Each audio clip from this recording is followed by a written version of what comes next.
Hi అండి, నమస్తే. Welcome to my channel Andhra Odisha రుచులు. ఈరోజు మీకు మంచి స్వీట్ చూపిస్తున్నానండి. నేనైతే మినపసున్నుండలు అయితే చేశాను ఈరోజు. ఇప్పుడు ఇవి ఎలా తయారు చేయాలి ఏంటి ఇప్పుడు మీకు చూపిస్తాను.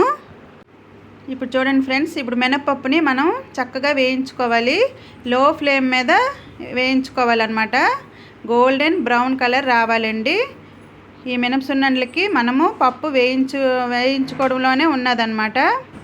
చక్కగా వేయించుకోవాలి, లేకపోతే టేస్ట్గా రావు మనకి ఉండలు. చూసారు కదా ఎంత చక్కగా కలర్ అయితే వచ్చింది. మనం చిన్న మంట పైన మినపప్పుని వేయించుకోవాలి. మినపప్పు కలర్ వస్తేనే మనకి మినపసున్నుండలు కూడా చక్కటి కలర్ వస్తుంది. చూసారు కదా, ఇలా మనం వేయించుకోవాలి. నేనైతే ఇప్పుడు 1 కేజీ పప్పు చేస్తున్నాను. కేజీ పప్పుకి కేజీ చీనీ అయితే సరిపోతుంది. ఇప్పుడు మనం వేయించుకున్నాక కొద్దిగా చల్లారింది. ఇప్పుడు మిక్సీలో వేసుకోవాలి. మిక్సీలో ఇప్పుడు కొద్దిగా వేసుకొని మనం గ్రైండ్ చేసుకోవాలన్నమాట. మిక్సీ చేసుకోవాలి. మిక్సీ చేసుకొని చక్కగా మనం ఫైన్గా జల్లించుకోవాలి. జల్లించుకుంటేనే చక్కగా మనకి మినపసున్నుండలు అనేవి బాగుంటాయి. చూసారు కదా, ఇలా మనం జల్లించుకోవాలి. లాస్ట్కి ఇలా వస్తుంది కదా, ఇవి కూడా మనం మిక్సీలో వేసుకొని మనం చక్కగా గ్రైండ్ చేసుకోవాలి.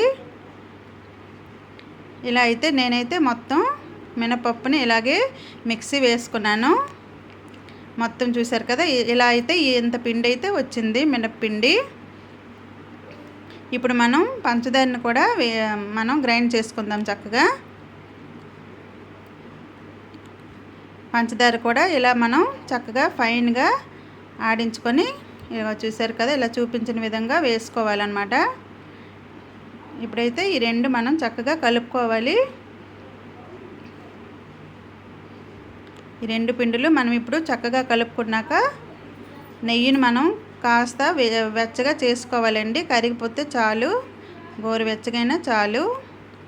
నెయ్యి కాస్త వేడయ్యాక ఇప్పుడు మనం ఇందులో కొద్దిగా వేసుకోవాలి. ఈ పిండిలోని మొత్తం ఒకేసారి వేయొద్దు. కొద్దిగా వేసుకొని మనం ఈ పిండిని చక్కగా కలుపుకోవాలన్నమాట. చాలా టేస్ట్గా వస్తాయండి. చాలా ఈజీ ఇది చేసుకోవటం. ఇప్పుడు నెయ్యి వేసుకొని ఇలా మనం చక్కగా కలుపుకోవాలి. ఈ పిండిని అంతటిని ఇలా అవ్వాలన్నమాట. మనకి మనం కట్టడానికి రావాలి. వస్తే మనకి సరిపోతుంది. మినపసున్నుండలు చేయటానికి అయిపోతుంది. ఇప్పుడు మొత్తం మనం ఉండల్ని ఇలా చేసుకోవాలి. చూసారు కదా, ఇలా అయితే మేమైతే ఉండల్ని చుట్టేస్తున్నాం. మా అమ్మ నేనైతే చేస్తున్నాము ఈరోజు. చాలా టేస్ట్గా వస్తాయండి. మీరు కూడా ఒకసారి ఇలాగే ట్రై చేసి చూడండి. ఉండలన్నీ ఇప్పుడైతే రెడీ అయిపోయాయండి. మేమైతే డబ్బాలో కూడా వేసేసుకున్నాము. కేజీ పప్పుకైతే మాకైతే ఒక 66 ఉండలు అయితే వచ్చాయి. ఇలా డబ్బాలో వేసుకున్నాము.